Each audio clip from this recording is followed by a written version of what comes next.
ಅರೆ ಕಡಿಮೆ ಹಾಕು ಆದ್ರೆ ಅಸಲಿ ಹಾಕು. MDH ಕಾಶ್ಮೀರಿ ಕೆಂಪು ಮೆಣಸಿನ ಪೌಡರ್. MDH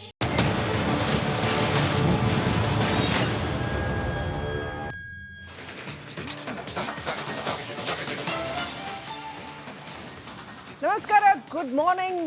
ಇದು ಬಿಗ್ ಮಾರ್ನಿಂಗ್. ನಾನು ಶ್ರೀಲಕ್ಷ್ಮಿ ಅಭಿಜಿತ್, ನನ್ನ ಜೊತೆಗಿದ್ದಾರೆ ನಿಕೇಶ್ ಕೊಠಾರಿ. ಸಾಕಷ್ಟು ಸುದ್ದಿಗಳಿದೆ ಇವತ್ತು. ಅದರಲ್ಲೂ ಅಮಿತ್ ಶಾ ಮಾತನಾಡಿದ್ದಾರೆ, ಬಹಳ ಇಂಪಾರ್ಟೆಂಟ್ ವಿಷಯಗಳನ್ನ ಹೇಳಿದ್ದಾರೆ. ಅದರ ಜೊತೆಗೆ ಆಪರೇಷನ್ ಸಿಂಧೂರದ ಕುರಿತಾಗಿ ನಮ್ಮ ಕಾಂಗ್ರೆಸ್ ನಾಯಕರು ಒಂದಷ್ಟು ಎಂದಿನಂತೆ ಟಿಪಿಕಲ್ ಕಾಂಗ್ರೆಸ್ ಸ್ಟೈಲಲ್ಲಿ ಒಂದಷ್ಟು ಅಬ್ಜೆಕ್ಷನ್ಸ್ ಎತ್ತಿದ್ದಾರೆ. ಅದಕ್ಕೆ ಕೇಸರಿ ಪಡೆ ಕೆರಳಿ ಕೆಂಡುವಾಗಿದೆ. ಆಮೇಲೆ ಕೋರಮಂಗಲದಲ್ಲಿ ಅದೊಂದು ಹೋಟೆಲ್ ಇತ್ತಲ್ಲ, ಕನ್ನಡಿಗರ ವಿರುದ್ಧ ಅದೇನೇನೋ ಡಿಸ್ಪ್ಲೇ ಬೋರ್ಡ್ ಹಾಕಿದ್ರಲ್ಲ, ಅವ್ರ ಕತೆ ಏನಾಯಿತು ಅದನ್ನು ಹೇಳ್ತೀವಿ. ಹಾಗೆಯೇ ಸಿಕ್ಕಾಪಟ್ಟೆ ಮಳೆ ಹೊಡೆದು ಬೆಂಗಳೂರಲ್ಲಿ ಸಿಕ್ಕಾಪಟ್ಟೆ ಅವಾಂತರಗಳಾಗಿದೆ. ಮಳೆ ಸ್ಟೋರೀಸ್ ಕೂಡ ತರ್ತೀವಿ. ನಿಮ್ಮೂರಲ್ಲೂ ಕೂಡ ಮಳೆ ಬಂದಿರಬೇಕು, ಆ ಸುದ್ದಿನೂ ಕೂಡ ಕೊಡ್ತೀವಿ. ಅದಕ್ಕಿಂತ ಮುಂಚೆ ಈ ಕ್ಷಣದ ಹೆಡ್ಲೈನ್ಸ್. ಪಾಕ್ ವಿರುದ್ಧ ಭಾರತ ಸಪ್ತಾಸ್ತ್ರ ಪ್ರಯೋಗ. ಪಾಕಿಸ್ತಾನ ಮಾನ ಹರಾಜಿಗೆ ಸಂಸದರ ನಿಯೋಗ. ವಿಶ್ವದ ಮುಂದೆ ಬೆತ್ತಲಾಗತ್ತಾ ಉಗ್ರ ಪೋಷಕ. ನ್ಯೂಕ್ಲಿಯರ್ ಬಾಂಬ್ ಬೆದರಿಕೆಗೆ ಜಗ್ಗಲ್ಲ ಬಗ್ಗಲ್ಲ. ಪಾಕಿಸ್ತಾನಕ್ಕೆ ಅಮಿತ್ ಶಾ ಎಚ್ಚರಿಕೆ. ಭಾರತದ ಸೈನಿಕರ ಸಾಹಸಕ್ಕೆ ಕೇಂದ್ರ ಸಚಿವ ಜೈ ಹೋ.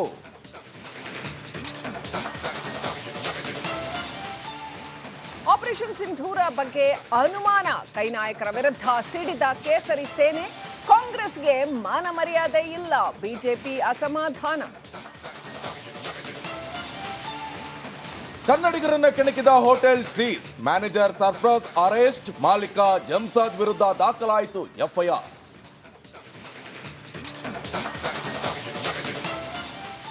ಸಿಲಿಕಾನ್ ಸಿಟಿಯಲ್ಲಿ ವರುಣನ ಅಬ್ಬರ.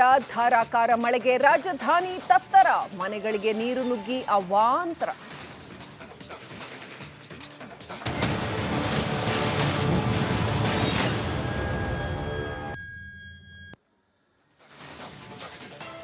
ನೋಡಿ, ಕೇವಲ ಒಂದೇ ಒಂದು ಮಳೆಗೆ ಕರ್ನಾಟಕದ ರಾಜ್ಯದ ರಾಜಧಾನಿ ಬೆಚ್ಚಿ ಬಿದ್ದಿದೆ. ಮನೆಗಳಿಗೆ ನುಗ್ಗಿರುವಂತ ಅಪಾರ ಪ್ರಮಾಣದ ನೀರಿದು. ರಾತ್ರಿ ಇಡೀ ಜಾಗರಣೆ ಮಾಡಿದ್ದಾರೆ ಸಿಟಿ ಜನರು. ಹಾಗಾದ್ರೆ ಇದೇನಾ DK ಶಿವಕುಮಾರ್ ಅವರ ಬ್ರ್ಯಾಂಡ್ ಬೆಂಗಳೂರು? ಮಳೆಗೆ ನೆಂದು ತೊಪ್ಪೆಯಾದ ಗ್ರೇಟರ್ ಬೆಂಗಳೂರು ಇನ್ಯಾವ ರೀತಿಯಾಗಿ ಹೆಸರನ್ನ ಇಟ್ಕೊಂಡು ಬರ್ತಾರೋ, ನಾವು ದೊಡ್ಡ ಅಭಿವೃದ್ಧಿ ಮಾಡ್ತೀವಿ ಅಂತ. ಪ್ರತಿ ಸಲ ಕೇವಲ ಒಂದು 10 ನಿಮಿಷ ಕಂಟಿನ್ಯೂ ಮಳೆ ಬಂದ್ರೆ ಸಾಕು, ಬೆಂಗಳೂರಿನ ಪರಿಸ್ಥಿತಿ ಯಾವ ರೀತಿಯಾಗಿ ಇದೆ ಅಂತ ಹೇಳಿದ್ರೆ ಇಡೀ ಬೆಂಗಳೂರಿಗೆ ರೈನ್ ಕೋಟ್ ಹಾಕಬೇಕಾಗತ್ತೆ, ಅಂತ ಪರಿಸ್ಥಿತಿ ನಿರ್ಮಾಣ ಆಗುತ್ತೆ. ನೋಡಿ, ಇದು ಮನೆಯೊಳಗೆ ನೀರು ನುಗ್ಗಿದ ಪರಿಣಾಮ. ಕಂಪ್ಲೀಟ್ ರಾತ್ರಿ ಇಡೀ ಇವರು ನಿದ್ದೆ ಮಾಡೋಂಗಿಲ್ಲ, ಮನೆಯೊಳಗೆಲ್ಲ ಕಂಪ್ಲೀಟ್ ನೀರು. ಈಗ ಯಾವ ರೀತಿಯಾಗಿ ಪರಿಸ್ಥಿತಿ ನಿರ್ಮಾಣ ಆಗಿದೆ ಅಂತ ಹೇಳಿದ್ರೆ ಬ್ರ್ಯಾಂಡ್ ಬೆಂಗಳೂರು ಅಂತ ಹೇಳ್ತಾರೆ. ಈಗ ಅದರ ಅಪ್ಡೇಟ್ ವರ್ಷನ್ ಈಗ ಏನಾಯ್ತು ಅಂತ ಹೇಳಿದ್ರೆ ಗ್ರೇಟರ್ ಬೆಂಗಳೂರು. ಆದರೆ ಪ್ರತಿ ಸಲ ಮಳೆ ಬಂದಾಗ್ಲ ಈ ಮಾನ ಮರ್ಯಾದೆ ಅನ್ನುವಂಥದ್ದು ಇಡೀ ದೇಶ ಮಟ್ಟದಲ್ಲಿ ಹರಾಜಾಗ್ತಾ ಇದೆ ಬೆಂಗಳೂರಿಂದು. ಅಧಿಕಾರಿಗಳು ಏನು ಮಾಡ್ತಾರೆ ಹಾಗಾದ್ರೆ? ಇದ್ರ ಜೊತೆಗೆ ಸಚಿವರು ಏನು ಮಾಡ್ತಾರೆ? ಬೆಂಗಳೂರು ಅಭಿವೃದ್ಧಿ ಸಚಿವರು ಅಂತ ಕರೆಸ್ಕೊಳ್ಳುವಂಥ ನಗರಾಭಿವೃದ್ಧಿ ಸಚಿವರಾದಂಥ DK ಶಿವಕುಮಾರ್, ಉಪಮುಖ್ಯಮಂತ್ರಿಗಳು ಏನು ಮಾಡ್ತಾರೆ ಹಾಗಾದ್ರೆ? ಕೇವಲ ಒಂದು ಈ ಕಂಟ್ರೋಲ್ ರೂಮನ್ನು ತೆರೆದು ಬಿಟ್ರೆ ಆಯ್ತು, ಹಾಗಾದ್ರೆ ಸಮಸ್ಯೆ ಆಯ್ತಂತ ಬನ್ನಿ ಅಂತ ಹೇಳಿದ್ರೆ ಮುಗಿತಾ? ಹಾಗಾದ್ರೆ ರಾತ್ರಿಡೀ ಫೋನ್ ಮಾಡಬೇಕು ಕಂಟ್ರೋಲ್ ರೂಮ್ಗೆ, ಒಂದು ಬಕೆಟ್ ಒಂದು ಚೊಂಬು ಹಿಡ್ಕೊಂಡು ಬನ್ನಿ ಅಂತ ಅಧಿಕಾರಿಗಳಿಗೆ. ರಾತ್ರಿಡೀ ಅದನ್ನ ಅಧಿಕಾರಿಗಳಿಗೆ ಕೊಡಬೇಕು, ಮನೆಯೊಳಗೆ ಒಂದು ಚೊಂಬು ಒಂದು ಬಕೆಟು. ರಾತ್ರಿಡೀ ನೀವು ನೀರನ್ನ ಹೊರಗಾಕ್ತೀರಿ ಅಂತ. ಯಾಕಂತ ಹೇಳಿದ್ರೆ ಪ್ರತಿ ಸಲ ಈ ಸಮಸ್ಯೆ ಆಗುತ್ತೆ. ಆಮೇಲೆ ಹೇಳೋದು ಈ ಸಿಟಿ ರೌಂಡ್ಸ್ ಅಂತ ಬರ್ತಾರೆ ಉಪಮುಖ್ಯಮಂತ್ರಿಗಳು, ಅವ್ರ ಜೊತೆ ಅಧಿಕಾರಿಗಳು ಬರ್ತಾರೆ, ದೊಡ್ಡ ಬೈನಾಕ್ಯುಲರ್ ಹಿಡ್ಕೊಂಡು ಬರ್ತಾರೆ, ಹಿಂಗೆ ನೋಡ್ತಾರೆ, ಏನೋ 100 ಕಿಲೋಮೀಟರ್ ಒಳಗಿಂದು ಸರ್ಚ್ ಮಾಡೋರ್ತಾರ, ಏನೂ ಇಲ್ಲ 10 ಮೀಟ್ರಿಗೆ ಆ ಥರ ಸರ್ಚ್ ಮಾಡ್ತಾರೆ. ಏನೂ ಇರೋದಿಲ್ಲ, ದೊಡ್ಡ ಮ್ಯಾಪಿಂಗು ನಕ್ಷೆ ಎಲ್ಲ ಬಂದು ತೋರಿಸೋದು ಮಾಡೋದು. ಆಮೇಲೆ ಏನು ಒಂದು ನೆಕ್ಸ್ಟ್ ಟೈಮ್ ಮಳೆ ಬಂದರೆ ಸಾಕು ಅಷ್ಟೇ ಗಲೀಜು ಎತ್ಕೊಂಡು ಹೋಗುತ್ತೆ, ನೀರು ಕಂಪ್ಲೀಟ್ ಆಗಿ ಹೋಗ್ತಿದೆ, ವಾಹನ ಸವಾರಿಗೂ ಕೂಡ ಕಷ್ಟ ಆಗ್ತಾ ಇರುವಂಥ ಪರಿಸ್ಥಿತಿ. ಇದು ಒಂದು ಕಡೆ ನೀರಿನ ಸಮಸ್ಯೆ ಆದರೆ, ಇನ್ನೊಂದು ಕಡೆಯಲ್ಲಿ ರೆಂಬೆ ಕೊಂಬೆ, ಆ ಒಣಗಿರುವಂಥ ಕೊಂಬೆಗಳನ್ನು ಕಟ್ ಮಾಡೋಲ್ಲ. ಅದು ಯಾವುದೋ ಆಟೋ ರಿಕ್ಷಾನೋ ಅಥವಾ ಕಾರು ಹೋಗ್ತಾ ಇರುವಂಥ ಸಂದರ್ಭದಲ್ಲಿ ಅದ್ರ ಮೇಲೆ ಬೀಳೋದು, ಇಂತಹ ಸಮಸ್ಯೆಗಳಾಗತ್ತೆ. ಅದ್ಯಾರೋ ರೊಂಬೆ ಕೊಂಬೆಗಳನ್ನು ಕಟ್ ಮಾಡೋಕೆ ಬರ್ತಾರೆ, ಅವರಿಗೆ ದುಡ್ಡು ಕೊಡಲ್ಲ, ಅದನ್ನು ಪೆಂಡಿಂಗ್ ಇಟ್ಕೊಳ್ತಾರೆ. ಇನ್ನೇನಾಗುತ್ತೆ ಅವ್ಯವಸ್ಥೆ ಆಗರಾಗಿ ಹೋಗಿದೆ. ಬಗ್ಗೆ ಡೀಟೇಲ್ಸ್ ಕೊಡ್ತಾರೆ ನನ್ನ ಕಲೀಗ್ ವೀರೇಶ್, ನೇರ ಸಂಪರ್ಕದಲ್ಲಿ ಜಾಯ್ನ್ ಆಗಿದ್ದಾರೆ. ವೀರೇಶ್, ಪ್ರತಿ ಸಲ ಮಳೆ ಬಂದಾಗ್ಲೂ ಇಂಥದೇ ಪರಿಸ್ಥಿತಿ ಬೆಂಗಳೂರಲ್ಲಿ ಆಗುತ್ತೆ. ಇದಕ್ಕೆ ಸಮಸ್ಯೆ ಅನ್ನುವಂಥದ್ದು ಕಾಲುವೆಗಳನ್ನ ಮುಚ್ಚಿ ಅದರಿಂದ ಲೇಔಟು ಫ್ಲಾಟ್ ಮಾಡಿಕೊಂಡು ಮಾರು ಹಾಕ್ತಿದ್ದಾರೆ ಎನ್ನುವಂಥ ಆರೋಪ. ಸದ್ಯ ಪ್ರತಿ ಸಲ ಮಳೆ ಬಂದಾಗ ಇಂಥದ್ದೇ ಪರಿಸ್ಥಿತಿ ಎದುರಾಗುತ್ತೆ. ಸದ್ಯ ಯಾವ ರೀತಿ ಕ್ರಮವನ್ನು ಕೈಗೊಳ್ಳುತ್ತಾರೆ, ಏನು ಇಂಟೆನ್ಷನ್ ಇದೆ ಹಾಗಾದ್ರೆ ಸರ್ಕಾರದ್ದು? ಬ್ರ್ಯಾಂಡ್ ಬೆಂಗಳೂರು ಹೋಯ್ತು, ಗ್ರೇಟರ್ ಬೆಂಗಳೂರು ಬಂತು, ಇದೇನಾ ಹಾಗಾದ್ರೆ ಅವಸ್ಥೆ?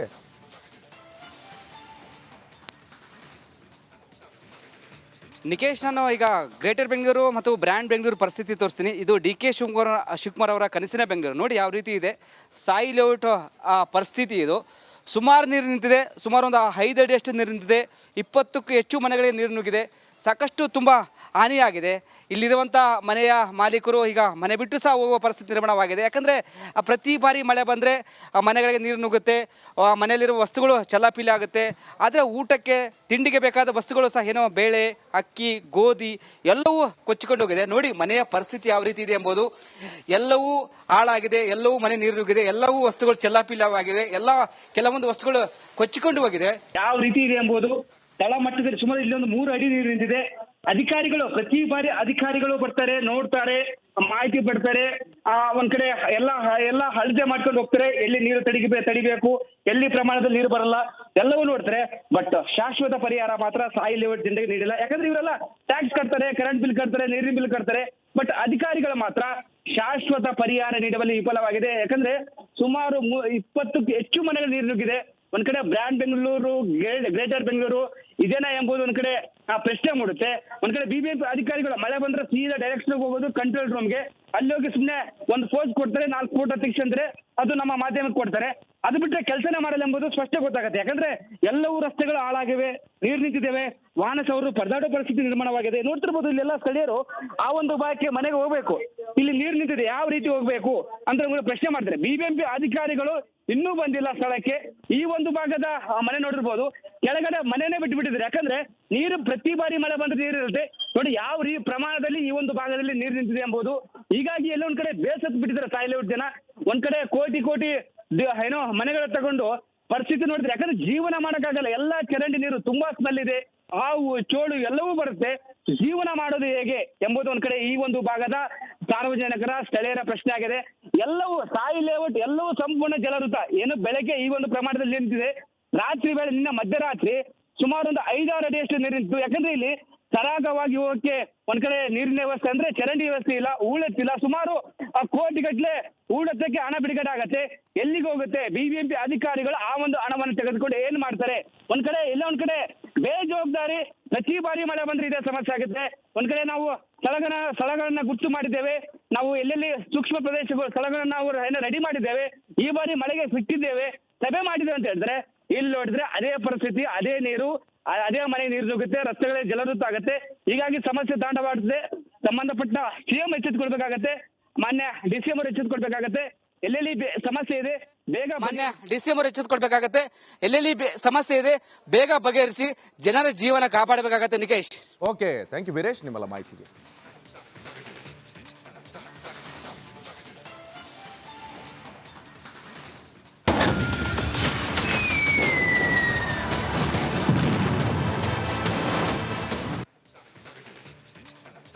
ಭಾರತ ಪಾಕ್ ನಡುವಿನ ಕದನ ವಿರಾಮ ಕಂಟಿನ್ಯೂ ಆಗ್ತಾ ಇದೆ. ಮೇ 12ರ ಮಾತುಕತೆಯಂತೆ ಸೀಸ್ ಫೈರ್ ಭಾರತ ಫಾಲೋ ಮಾಡ್ತಾ ಇದೆ. ಆದರೆ ಭಾರತ ಪಾಕ್ ಗಡಿಯಲ್ಲಿ ಹೈ ಅಲರ್ಟ್ ಜಾರಿಯಲ್ಲಿಡಲಾಗಿದೆ.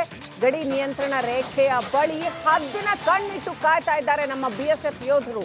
ಸೇನೆ ಕಟ್ಟೆಚ್ಚರದಲ್ಲಿದೆ. ಯಾಕಂತಂದ್ರೆ ಪಾಕಿಸ್ತಾನಕ್ಕೆ ಈ ಡಿಕ್ಷನರಿನಲ್ಲಿ ಸೀಸ್ ಫೈರ್ ಅನ್ನೋ ಪದನೇ ಇಲ್ಲ. ಪಾಕಿಸ್ತಾನದ ಡಿಕ್ಷನರಿಲಿ ಅವ್ರಿಗೆ ಸೀಸ್ ಫೈರ್ ಅಂದ್ರೆ ಏನು ಅಂತಾನೆ ಅರ್ಥ ಆಗಲ್ಲ.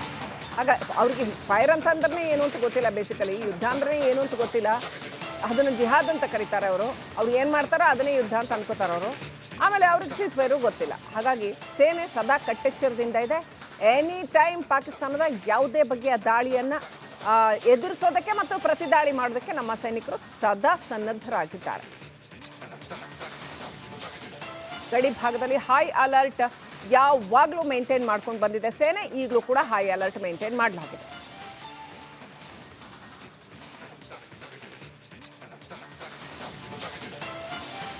ಇನ್ನು ಇದೇ ಪಾಕಿಸ್ತಾನದ ವಿರುದ್ಧ ಭಾರತ ಸಪ್ತಾಸ್ತ್ರ ಪ್ರಯೋಗವನ್ನ ಮಾಡ್ತಾ ಇದೆ. ಪಾಕಿಸ್ತಾನ ಮಾನಹರಾಜಿಗೆ ವಿಶ್ವ ಮಟ್ಟದಲ್ಲಿ ಈಗ ಮಾನಹರಾಜು ಮಾಡೋಕೆ ಸಜ್ಜಾಗಿದೆ ಭಾರತ. ಪಾಕಿಸ್ತಾನದ ವಿರುದ್ಧ ಈಗ ಭಾರತ ಸಪ್ತಾಸ್ತ್ರ ಪ್ರಯೋಗ ಇದು. ಪಾಕಿಸ್ತಾನ ಮಾನಹರಾಜಿಗೆ ಭಾರತ ಸಜ್ಜಾಗಿದೆ. ವಿಶ್ವದ ಮುಂದೆ ಬೆತ್ತಲಾಗುತ್ತಾ ಹಾಗಾದ್ರೆ ಉಗ್ರ ಪೋಷಕ ಪಾಕ್ ಬಣ್ಣವನ್ನ ಬಯಲು ಮಾಡಲು ನಿಯೋಗ ರಚನೆ ಮಾಡಲಾಗಿದೆ. 7 ನಾಯಕರ ನೇತೃತ್ವದಲ್ಲಿ ಸಮಿತಿಯನ್ನ ರಚನೆ ಮಾಡಲಾಗಿದೆ. ಈ ಸಮಿತಿಯ ಪ್ರಮುಖ ಉದ್ದೇಶ ಅಂತ ಹೇಳಿದ್ರೆ ಜಾಗತಿಕ ನಾಯಕರು ಅಂತ ಹೇಳಿದ್ರೆ ಬೇರೆ ಬೇರೆ ರಾಷ್ಟ್ರದ ಮುಂದೆ ಹೋಗಿ ಏನ್ ಮಾಡಿದೆ ಪಾಪಿ ಪಾಕಿಸ್ತಾನ, ಉಗ್ರ ಪೋಷಕ ಪಾಕಿಸ್ತಾನ ಯಾವ ರೀತಿಯಾಗಿ ಉಗ್ರರನ್ನ ಪೋಷಣೆ ಮಾಡ್ತಾ ಇದೆ, ಪ್ರೊಡ್ಯೂಸ್ ಮಾಡ್ತಾ ಇದೆ, ಭಯೋತ್ಪಾದನೆ ಚಟುವಟಿಕೆಯಲ್ಲಿ ಭಾಗಿಯಾಗ್ತಾ ಇದೆ, ಯಾವ ರೀತಿಯಾಗಿ ಉಗ್ರರನ್ನ ಮುಂದ್ಗಡೆ ಬಿಟ್ಟು ದಾಳಿ ಮಾಡ್ತಾ ಇದೆ, ಕೊನೆಗೆ ನಾನು ಯಾವುದಕ್ಕೂ ಇಲ್ಲ ಏನೂ ಇಲ್ಲ ಅಂತ ಹೇಳ್ತಾ ಇರುವಂತ ಇದೇ ಪಾಕಿಸ್ತಾನ IFN ನಿಂದ ಯಾವ ರೀತಿಯಾಗಿ ಫಂಡ್ ಅನ್ನ ರಿಲೀಸ್ ಮಾಡ್ಕೊಳ್ತು, ಇದೆಲ್ಲದರ ಬಗ್ಗೆ ಜಾಗತಿಕ ನಾಯಕರ ಒಂದು ಮನಮುಟ್ಟುವಂತ ನಿಟ್ಟಿನಲ್ಲಿ ಈಗಾಗಲೇ ಕೇಂದ್ರ ಸರ್ಕಾರ ಒಂದು ಸಮಿತಿಯನ್ನ ರಚನೆ ಮಾಡಿದೆ. ಇವರು ಬೇರೆ ಬೇರೆ ದೇಶದ ನಾಯಕರ ಜೊತೆ ಹೋಗಿ ಮಾತನಾಡ್ತಾರೆ. ಪಾಕಿಸ್ತಾನ ಯಾವ ರೀತಿಯಾಗಿ ಈ ಉಗ್ರರನ್ನ ಪೋಷಣೆ ಮಾಡ್ತಾ ಇದೆ, ಅದರಲ್ಲೂ ಕೂಡ ಈಗಾಗಲೇ ಪ್ರಮುಖ ಉಗ್ರರು ಜಾಗತಿಕ ಉಗ್ರರಂತ ಘೋಷಣೆ ಮಾಡಾಯಿತು. ಮೋಸ್ಟ್ ವಾಂಟೆಡ್ ಉಗ್ರರು ಅಜದ್ ಹಾಗೆ ಸಯೀದ್ ಇವರೆಲ್ಲರೂ ಬಹಳ ಪ್ರಮುಖವಾಗಿ ಅಮೆರಿಕ ಹೊಡೆದಾಗ್ತಲ್ಲ ಲಾಸ್ಟ್ ಟೈಮು, ಈ ಬಿನ್ ಲಾಡನ್ ಆತನು ಕೂಡ ಪಾಕಿಸ್ತಾನದಲ್ಲೇ ಇರುವಂಥದ್ದು. ಅವೆಲ್ಲವನ್ನೂ ಕೂಡ ಜಾಗತಿಕ ನಾಯಕರು ಮನಮುಟ್ಟುವಂಥ ಪ್ರಯತ್ನ ಆಗ್ತಾಯಿದೆ. ಮುಂದೊಂದು ದಿವಸ ಪಾಕಿಸ್ತಾನಕ್ಕೆ ಮಾತ್ರ ಕಾದು ಹೊಡೆಯುವಂಥ ಪ್ರಯತ್ನ ಈಗ ಕೇಂದ್ರ ಸರ್ಕಾರ ಮಾಡ್ತಾ ಇದೆ. ಏನಾದರೂ ಬಾಲ ಬಿಚ್ಚೋಕೆ ಹೋದರೆ ಅಂಥ ಸಂದರ್ಭದಲ್ಲಿ ಯಾವ ಮೂಮೆಂಟಲ್ಲೂ ಕೂಡ ಬಿಡುವಂಥ ಪ್ರಶ್ನೆನೇ ಇಲ್ಲ. ಯಾಕಂತ ಹೇಳಿದ್ರೆ ಈ ಹಿಂದೆ ಡ್ರೋನು ಕ್ಷಿಪಣಿನೂ ಭಯೋತ್ಪಾದನೆಯನ್ನು ಮುಂದ್ಗಡೆ ಬಿಟ್ಕೊಂಡು ಪಾಕಿಸ್ತಾನ ಇವರೇನು ಮಾಡಲ್ಲ ಭಾರತದವರು ಸುಮ್ಮನೆ ಇದ್ಬಿಡ್ತಾರೆ ಅನ್ನುವಂಥ ಆಲೋಚನೆಯಲ್ಲಿತ್ತು. ಆದರೆ ಈ ಸಲ ಆಪರೇಷನ್ ಸಿಂಧೂರ ಮುಟ್ಟಿ ನೋಡಿಕೊಳ್ಳುವಂತೆ ಮಾಡಿದೆ. ಅದು ಕೂಡ ನೇರವಾಗಿ ಖಡಕ್ ಸಂದೇಶವನ್ನು ಈಗಾಗಲೇ ಭಾರತ ಸರ್ಕಾರ ಕೊಟ್ಟಿರುವಂಥದ್ದು. ಏನಾದರೂ ಭಯೋತ್ಪಾದನೆ ಚಟುವಟಿಕೆ ಏನಾದರೂ ಕಂಡು ಬಂದರೆ ನಾವು ಅದಕ್ಕೆ ಈ ಯುದ್ಧಕ್ಕೆ ಆಹ್ವಾನ ಕೊಟ್ಟಂತೆ ಯುದ್ಧನೇ ಮಾಡಿಬಿಡ್ತೀವಿ. ಡೈರೆಕ್ಟ್ ಆಗಿ ಈಗಾಗಲೇ ಏರ್ ಬೇಸ್ಗಳಿರ್ಬೋದು ಎಲ್ಲವನ್ನೂ ಕೂಡ ಉಡೀಸ್ ಮಾಡಾಯಿತು. ನೆಕ್ಸ್ಟ್ ಹಾಗಲ್ಲ, ಕಂಪ್ಲೀಟ್ ಆಗಿ ಪಾಕಿಸ್ತಾನವನ್ನೇ ಹೊಡೆದಾಕ್ಬಿಡ್ತೀವಿ ಎನ್ನುವಂಥ ಒಂದು ಸ್ಪಷ್ಟ ಸಂದೇಶವನ್ನು ರವಾನೆ ಮಾಡಾಯಿತು.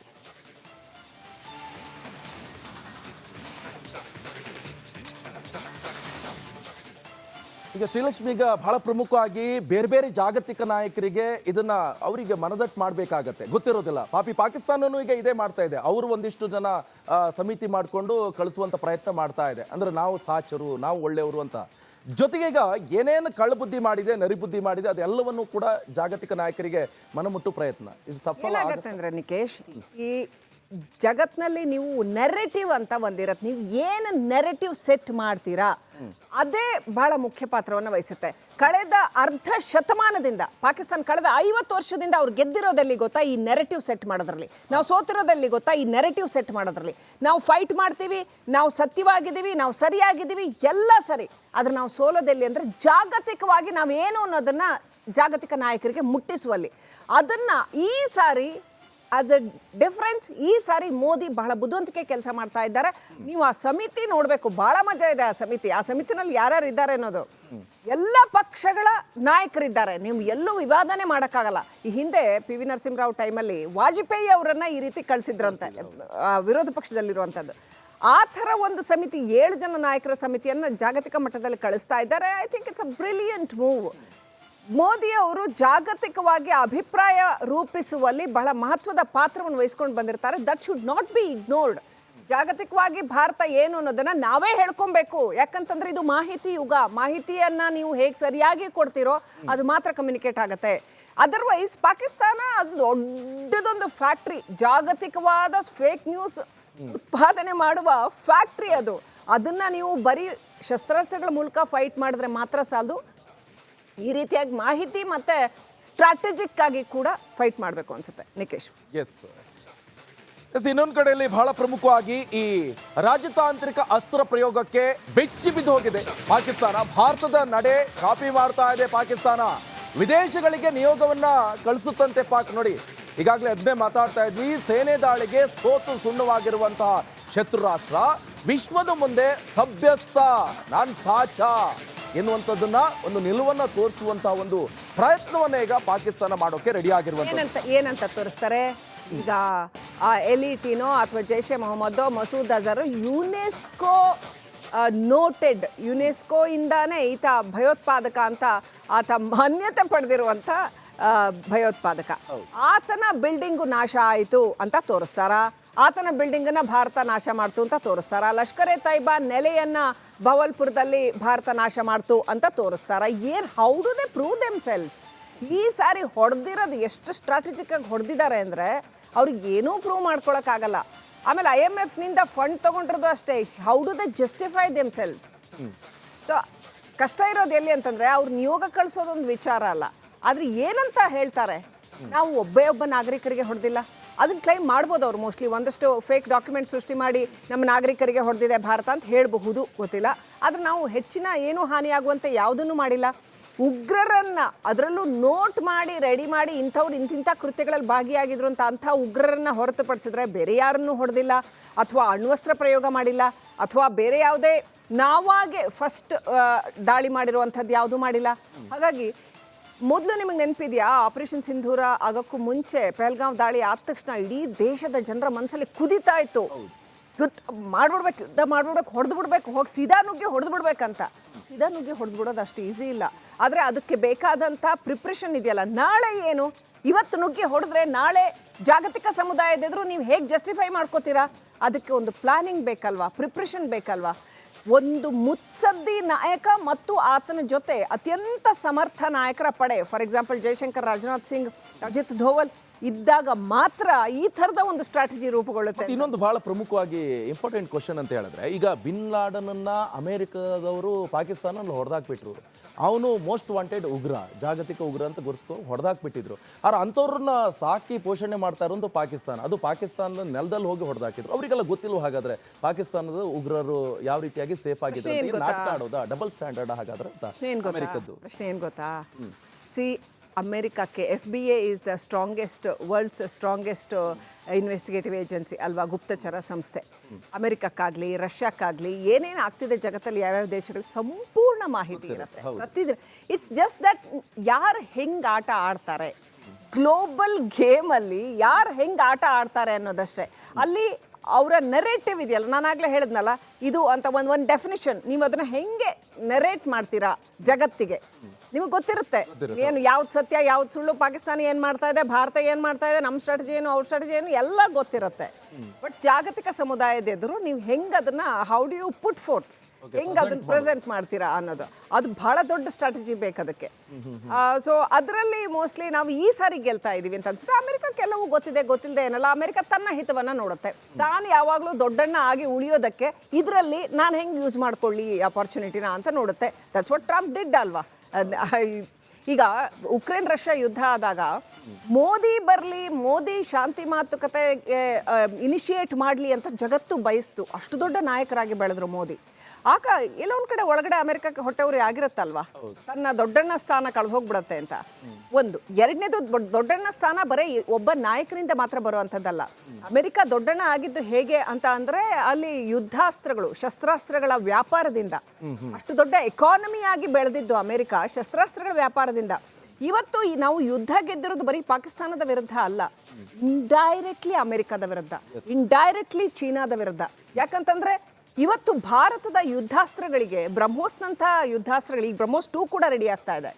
ಎಷ್ಟು ದೊಡ್ಡ ಜಾಗತಿಕ ಮಾರುಕಟ್ಟೆ ಕ್ರಿಯೇಟ್ ಆಗ್ತಾ ಇದೆ.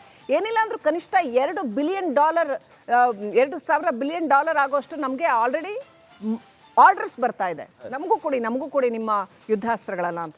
ಹೀಗಿರುವಾಗ ಅಮೆರಿಕಕ್ಕೆ ತನ್ನ ಸ್ಥಾನನ ಭದ್ರಪಡಿಸ್ಕೊಳ್ಳೋದು ಬಹಳ ಮುಖ್ಯ ಆಗತ್ತೆ.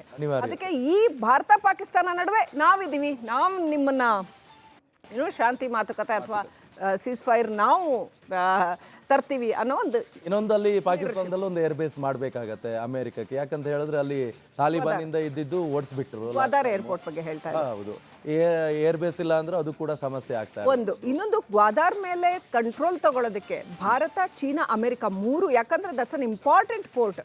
ನಿಮಗೆ ಎಲ್ಲಾ ಥರದ ಜಾಗತಿಕವಾಗಿ ಗೂಡ್ಸ್ ಸಪ್ಲೈ ಆಗಬೇಕು ಅಂದ್ರೆ ಚೈನಾಕ್ಕೆ ಅರೇಬಿಯನ್ ಸಿ ಸುತ್ತಾಕೊಂಡು ಬರ್ಬೇಕು ಅವರು. ಹಾಗಾಗಿ ಗ್ವಾದಾರ್ ಮೂಲಕ ಬರಬೇಕು ಅನ್ನೋದ್ರ ಕಂಟ್ರೋಲ್ ತಗೊಂಡ್ರೆ ಮಾತ್ರ ಚೈನಾಕ್ಕೆ ಸರ್ವೈವಲ್. ಗ್ವಾದಾರ್ ಕಂಟ್ರೋಲ್ ತಗೊಂಡ್ರೆ ಚೈನಾನ ಬಗ್ಬಿಡಿಯೋದು ಅಮೆರಿಕಕ್ಕೆ ಈಸಿ. ಗ್ವಾದಾರ್ ಕಂಟ್ರೋಲ್ ತಗೊಂಡ್ರೆ ಚೈನಾನ ಅಮೆರಿಕನ ಇಬ್ಬರನ್ನೂ ಕಂಟ್ರೋಲ್ ಇಟ್ಕೊಳ್ಳೋದು ಭಾರತಕ್ಕೆ ಈಸಿ.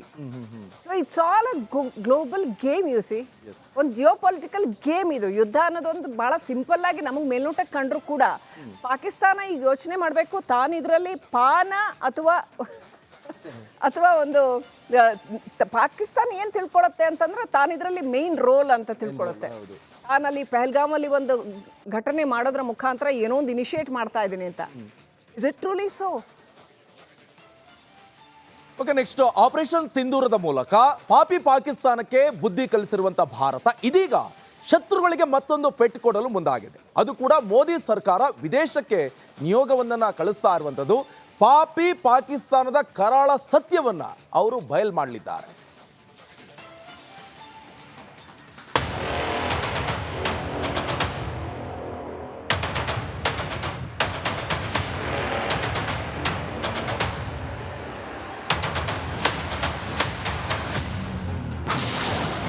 ಪಾಕ್ ಬಣ್ಣ ಬಯಲು ಮಾಡಲು ಸಜ್ಜಾಯಿತು ಭಾರತ. ಮೋದಿ ಟೀಮ್ ಇಂಡಿಯಾದಲ್ಲಿ ಯಾರಿದ್ದಾರೆ ಗೊತ್ತಾ? ಹಲಗಾಂವ್ ದಾಳಿಗೆ ಪ್ರತಿಕಾರವಾಗಿ ಭಾರತ ಪಾಕಿಸ್ತಾನಕ್ಕೆ ಆಪರೇಷನ್ ಸಿಂಧೂರ್ ಮೂಲಕ ಸರಿಯಾಗಿಯೇ ಪಾಠ ಕಲಿಸಿದೆ. ಇದೀಗ ಮತ್ತೆ ಪಾಕ್ ಕರಾಳತೆಯನ್ನ ವಿದೇಶದಲ್ಲೂ ಬೆಚ್ಚಿಡಲು ಮುಂದಾಗಿದೆ. ಭಯೋತ್ಪಾದಕರಿಗೆ ಸುರಕ್ಷಿತ ತಾಣವಾಗಿರುವ ಪಾಪಿ ಪಾಕಿಸ್ತಾನದ ದುಷ್ಕೃತ್ಯಗಳು ಮತ್ತು ಕರಾಳತೆಯನ್ನ ಅಂತಾರಾಷ್ಟ್ರೀಯ ಮಟ್ಟದಲ್ಲಿ ಬಹಿರಂಗಪಡಿಸಲು ಮೋದಿ ಸರ್ಕಾರ ವಿಶೇಷ ತಂಡವನ್ನ ರಚನೆ ಮಾಡಿದೆ. ಹಿರಿಯ ಕಾಂಗ್ರೆಸ್ ನಾಯಕ ಶಶಿ ತರೂರ್ ಈ ತಂಡವನ್ನ ಮುನ್ನಡೆಸಲಿದ್ದಾರೆ.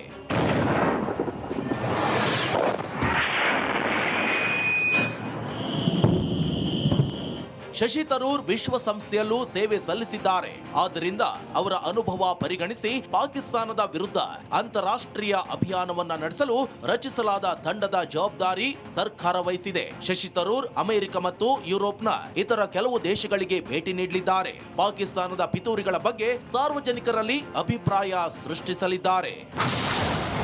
ಕೇಂದ್ರ ಸರ್ಕಾರವು ಕಾಂಗ್ರೆಸ್ನ ಶಶಿ ತರೂರ್, ಬಿಜೆಪಿಯ ರವಿಶಂಕರ್ ಪ್ರಸಾದ್, ಜೆಡಿಯುನ ಸಂಜಯ್ ಕುಮಾರ್ ಜಾ, ಬೈಜಂತ್ ಪಾಂಡಾ, ಡಿಎಂಕೆಯ ಕನಿಮೋಳಿ ಕರುಣಾನಿಧಿ, ಇನ್ನು ಎನ್ಸಿಪಿಯ ಸುಪ್ರಿಯಾ ಸುಳೆ, ಶಿವಸೇನೆಯ ಶ್ರೀಕಾಂತ್ ಏಕನಾಥ್ ಶಿಂದೆ ನೇತೃತ್ವದ 7 ತಂಡ ರಚನೆ ಮಾಡಲಾಗಿದೆ. ಬೇರೆ ಬೇರೆ ಸದಸ್ಯರು ವಿಶ್ವದ ಇತರ ದೇಶಗಳಿಗೆ ಹೋಗಿ ಪಾಕಿಸ್ತಾನದ ಬಣ್ಣ ಬಯಲು ಮಾಡುತ್ತಾರೆ. ವಿಶ್ವಸಂಸ್ಥೆ ಮತ್ತು ಅಮೆರಿಕ ನಿಷೇಧಿಸಿದ ಭಯೋತ್ಪಾದಕರು ಇನ್ನು ಪಾಕಿಸ್ತಾನದಲ್ಲಿ ಮುಕ್ತವಾಗಿ ಸಂಚರಿಸುತ್ತಿದ್ದಾರೆ. ಪಾಕಿಸ್ತಾನ ಸೇನಾ ಮುಖ್ಯಸ್ಥ ಜನರಲ್ ಆಸಿಮ್ ಮುನೀರ್ ತಂಡದಲ್ಲಿ ಒಸಾಮಾ ಬಿನ್ ಲಾಡೆನ್ ಸಹಚರನ ಮಗ ಸೇರಿದ್ದಾನೆ ಅಂತ ಭಾರತ ವಿವರಿಸಲಿದೆ. News desk, republic Kannada.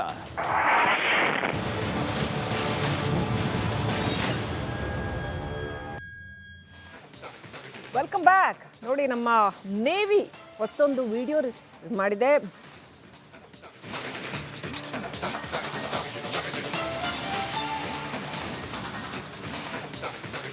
ನೋಡಿ, ಇದು ನೇವಿಯ ಮತ್ತೊಂದು ವಿಡಿಯೋ ರಿಲೀಸ್. ವಿರೋಧಿಗಳ ಬೆದರಿಕೆ ನಾಶ ಮಾಡಲು ನಾವು ರೆಡಿ ಆಗಿದ್ದೀವಿ. ಶತ್ರು ರಾಷ್ಟ್ರಕ್ಕೆ ಸಂದೇಶ ರವಾನಿಸಿದೆ ಭಾರತೀಯ ನೌಕಾಸೇನೆ. ನೇವಿಯಿಂದ ಇದು ಮತ್ತೊಂದು ಪ್ರಬಲ ಶಕ್ತಿಯ ಅನಾವರಣ ಇಡೀ ಜಗತ್ತಿಗೆ ಗೊತ್ತಾಗ್ತಾ ಇದೆ. ನೇವಿಯ ಮತ್ತೊಂದು ಭಯಾನಕ ವಿಡಿಯೋ ಈಗ ರಿಲೀಸ್ ಆಗಿದೆ. ವಿರೋಧಿಗಳ ಬೆದರಿಕೆ ನಾಶ ಮಾಡಲು ನಾವು ಸಂಪೂರ್ಣವಾಗಿ ರೆಡಿಯಾಗಿದ್ದೀವಿ. ಇದು ಶತ್ರು ರಾಷ್ಟ್ರಕ್ಕೆ ಸಂದೇಶ ರವಾನೆ ಮಾಡಿದೆ ನೌಕಾಸೇನೆ. ಕೇವಲ ಪಾಪಿ ಪಾಕಿಸ್ತಾನಕ್ಕೆ ಮಾತ್ರ ಅಲ್ಲ, ಅದರ ಜೊತೆ ಇರುವಂತ ಚೀನಾ ಜೊತೆಗೆ ಟರ್ಕಿ ಎಲ್ಲದಕ್ಕೂ ಕೂಡ.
ವೆರಿ ಬ್ಯೂಟಿಫುಲ್ ಅಲ್ವಾ? ಎಷ್ಟು ಚೆನ್ನಾಗಿತ್ತು.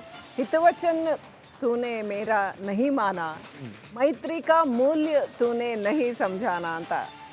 ಸ್ನೇಹದ ಮೌಲ್ಯ ಏನು ಅನ್ನೋದು ನಿನಗೆ ಅರ್ಥ ಆಗಲಿಲ್ಲ, ನನ್ನ ಹಿತವಚನ ನೀನು ಕೇಳಲಿಲ್ಲ, ತಗೋ ಇವಾಗ ಹೊಡಿತಾ ಇದ್ದೀವಿ ನೋಡು ಅಂತ. ಸಖತ್ತಾಗಿ ಕೃಷ್ಣನ ಭಾರತ, ರಾಮನ ಭಾರತ ಹೇಳಷ್ಟು ಹೇಳಾಯ್ತು, ಮಾಡಷ್ಟು ನೋಡಷ್ಟು ನೋಡಾಯ್ತು. ಕೇಳಲಿಲ್ಲ ಅಂತಂದ್ರೆ ಉಡಾಯಿಸ್ತೀವಿ. Is it? ಪಾಪಿ ಪಾಕಿಸ್ತಾನ ತಾನೇ ಮಹಾ ಚಾಲಾಕಿ ಅಂತ ಬಿಲ್ಡಪ್ ಕೊಡ್ತಾ ಇತ್ತು. ಭಾರತವನ್ನೇ ಸೋಲಿಸಿದ್ದೀವಿ ಅಂತ ಜಗತ್ತಿನ ಮುಂದೆ ಹೇಳ್ಕೊಳ್ತಾ ಇತ್ತು. ಆದರೆ ಪಾಕಿಸ್ತಾನವನ್ನ ಭಾರತೀಯ ವಾಯುಪಡೆ ಎಷ್ಟು ಬ್ಯೂಟಿಫುಲ್ ಆಗಿ ಬಕ್ರಾ ಮಾಡಿದೆ ಅಂತ ಅಂದರೆ ಕೇಳಿದ್ರೆ ನಿಮಗೂ ಖುಷಿ ಆಗತ್ತೆ. ನೋಡಿ ಸ್ಟೋರಿ.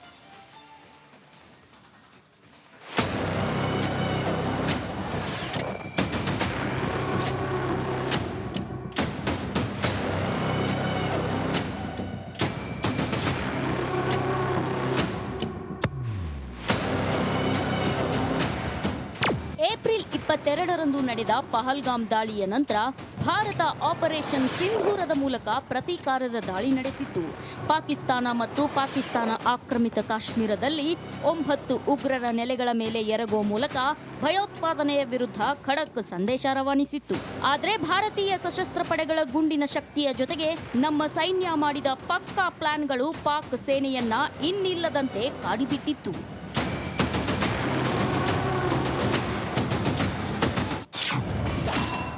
ನಕಲಿ ವಿಮಾನಗಳನ್ನ ಕಂಡು ಮಂಗ್ಯ ಆಗಿತ್ತು ಪಾಕ್. ಇದು ಭಾರತ ವಾಯುಸೇನೆಯ ಚಾಲಾಕಿತನದ ಕಥೆ.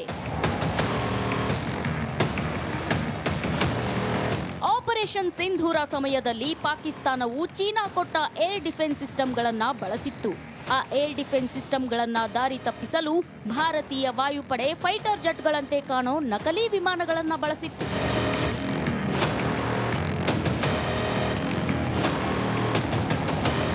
ಮೇ 9 ಮತ್ತು 10ರ ರಾತ್ರಿ ಭಾರತ ಕ್ಷಿಪಣಿ ದಾಳಿ ಮಾಡೋ ಮೊದಲು ನಮ್ಮ ವಾಯುಪಡೆ ಮಾನವರಹಿತ ಯುದ್ಧ ವಿಮಾನಗಳನ್ನ ಕಳುಹಿಸಿತ್ತು. ಭಾರತದ ನಕಲಿ ವಿಮಾನಗಳನ್ನ ಕಂಡ ಪಾಕಿಸ್ತಾನದ ರಡಾರ್ಗಳು ಭಾರತ ನಿಜವಾದ ಯುದ್ಧ ವಿಮಾನಗಳನ್ನ ಕಳುಹಿಸಿದೆ ಅಂತ ನಂಬಿದ್ವು. HQ-9 ಕ್ಷಿಪಣಿ ವ್ಯವಸ್ಥೆಗಳು ಅಲರ್ಟ್ ಆಗಿದ್ವು. ಭಾರತದ ನಕಲಿ ವಿಮಾನಗಳ ಮೇಲೆ ದಾಳಿ ಮಾಡಿದ್ವು.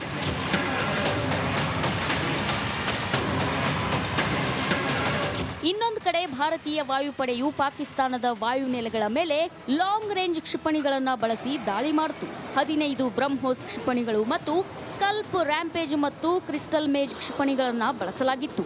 ಅದರ ಪರಿಣಾಮವಾಗಿ ಪಾಕಿಸ್ತಾನದ ಸೇನಾ ನೆಲೆಗಳು ನಾಶವಾದವು. News desk, republic Kannada.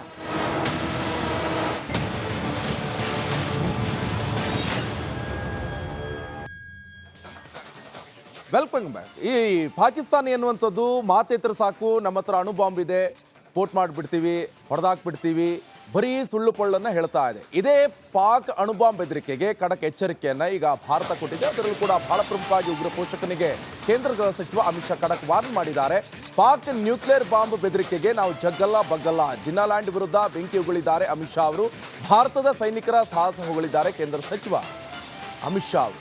ಯಾವ ರೀತಿಯಾಗಿ ಈ ಪಾಕಿಸ್ತಾನ ನಮ್ಮ ಹತ್ರ ನ್ಯೂಕ್ಲಿಯರ್ ಬಾಂಬ್ ಇದೆ, ಅದರಿಂದ ನಾವು ಭಾರತವನ್ನು ಉಡೀಸ್ ಮಾಡ್ತೀವಿ ನಮ್ಮ ಸುದ್ದಿ ಬಂದರೆ ಅಂತ ಒಂದು ಸುಮ್ಮನೆ ಒಂದು ಹೇಳಿಕೆಯನ್ನು ಕೊಡ್ತಾ ಇರುವಂಥದ್ದು. ಅಂತಹ ಒಂದು ಈ ನ್ಯೂಕ್ಲಿಯರ್ ಬಾಂಬ್ಗೆಲ್ಲ ನಾವು ಜಗ್ಗಲ್ಲ ಬಗ್ಗಲ್ಲ ಅಂತ ಈಗಾಗಲೇ ಪ್ರಧಾನಿ ನರೇಂದ್ರ ಮೋದಿ ಅವರು ಹೇಳಿದರು. ನಮ್ಮ ಹತ್ರ ಏನು ದೀಪಾವಳಿ ಪಟಾಕಿ ಇರೋದಾ, ನಾವು ಕೂಡ ಅಣುಬಾಂಬ್ ಅಲ್ಲ, ಅದಕ್ಕಿಂತ ದೊಡ್ಡದು ಹಾಕ್ಬಿಡ್ತೀವಿ ಅಂತ ಹೇಳಿದರು. ಈಗ ಅದರ ಜೊತೆಗೆ ಕೇಂದ್ರ ಗೃಹ ಸಚಿವ ಅಮಿತ್ ಶಾ ಅವರು ಕೂಡ ಈಗ ಖಡಕ್ ವಾರ್ನ್ ಮಾಡಿದ್ದಾರೆ. भारत की सेना ने 100 किलोमीटर अंदर जाकर भारत की सेना ने 100 किलोमीटर अंदर जाकर पाकिस्तानी कैंप्स, आतंकवादियों के कैंप्स को ध्वस्त करने का काम किया. और जो डराते थे कि हमारे पास एटम बम है, उनको लगता था उनकी धमकियों से डर जाएंगे, परंतु ऐसा नहीं हुआ. हमारे वायुसेना, थल सेना, जल सेना, तीनों सेनाओं ने ईंट का जवाब पत्थर से देने का काम किया. भारत की सेना ने 100 किलोमीटर अंदर जाकर पाकिस्तानी कैंप्स, आतंकवादियों के कैंप्स को ध्वस्त करने का काम किया.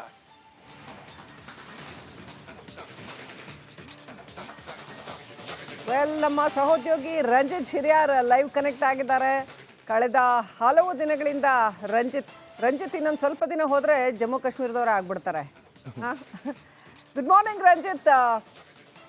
ಸೀಸ್ ಫೈರ್ ಅನ್ನೋ ಶಬ್ದ ಬಹುಶಃ ಪಾಕಿಸ್ತಾನಕ್ಕೆ ಅರ್ಥನೇ ಆಗಲ್ಲ ಅಂತ ಅನ್ಸುತ್ತೆ. ಅವ್ರಿಗೆ ಯುದ್ಧ ಅಂದ್ರೆ ಏನು ಅಂತಲೇ ಅರ್ಥ ಆಗಲ್ಲ, ಅದರಿಂದ ಕದನ ವಿರಾಮ ಅಂದ್ರೆ ಏನು ಅಂತಲೇ ಅರ್ಥನೂ ಆಗಲ್ಲ ಅಂತ ಅನ್ಸುತ್ತೆ. ಎನಿವೆ, ಜಮ್ಮು ಕಾಶ್ಮೀರದಲ್ಲಿ ಪರಿಸ್ಥಿತಿ ಹೇಗಿದೆ, ಯಾವ ರೀತಿ ನಮ್ಮ ಸೇನೆ ಸನ್ನದ್ಧ ಸ್ಥಿತಿಯಲ್ಲಿದೆ, ಇಷ್ಟೆಲ್ಲ ಬಡ್ತಾ ತಿಂದ ಮೇಲಾದರೂ ಈಗಲಾದರೂ ಪಾಕ್ ಬುದ್ಧಿ ಕಲಿತಾ ಇದೆಯಾ? ಆ್ಯಂಡ್ ಸೆಕೆಂಡ್ಲಿ, ಜಮ್ಮು ಕಾಶ್ಮೀರದಲ್ಲಿ ಉಗ್ರರನ್ನ ಮಟ್ಟ ಹಾಕುವ ಕೂಂಬಿಂಗ್ ಕಾರ್ಯಾಚರಣೆ ಹಿಂದೆಂದಿಗಿಂತ ಬಹಳ ಭರ್ಜರಿಯಾಗಿ ನಡೀತಾ ಇತ್ತು. ಈಗ ಹೇಗೆ ನಡೀತಾ ಇದೆ ಅದು ರಂಜಿತ್?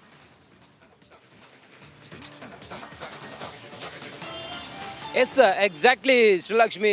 Good morning Nikesh Kothari. ಶ್ರೀಲಕ್ಷ್ಮಿ ನೋಡಿ, ಇವತ್ತು ಕಾರ್ಯಾಚರಣೆ ಕ್ಷಿಪ್ರಗತಿಯಲ್ಲಿ ಸಾಗುತ್ತೆ ಮತ್ತು ಎಲ್ಲ ದಿನಕ್ಕಿಂತ ಇವತ್ತು ಬಹಳ ಕಟ್ಟೆಚ್ಚರವನ್ನು ವಹಿಸಲಾಗುತ್ತೆ. ಪ್ರತಿದಿನವೂ ಕಟ್ಟೆಚ್ಚರತ್ತೆ, ಆದರೆ ಇವತ್ತು ಮಾತ್ರ ಗಡಿಯಲ್ಲಿ ಕಟ್ಟೆಚ್ಚರ ಹೆಚ್ಚಿರುತ್ತೆ. ಯಾಕಂತ ಹೇಳಿದರೆ ಇವತ್ತು ಸೀಸ್ ಫೈರ್ ಏನು ವೈಲೇಷನ್ ಇದೆಯಲ್ಲ, ಈ ಕದನ ವಿರಾಮ ಘೋಷಣೆ 18ನೇ ತಾರೀಕಿನವರೆಗೂ ಕೂಡ ಆಗಿತ್ತು.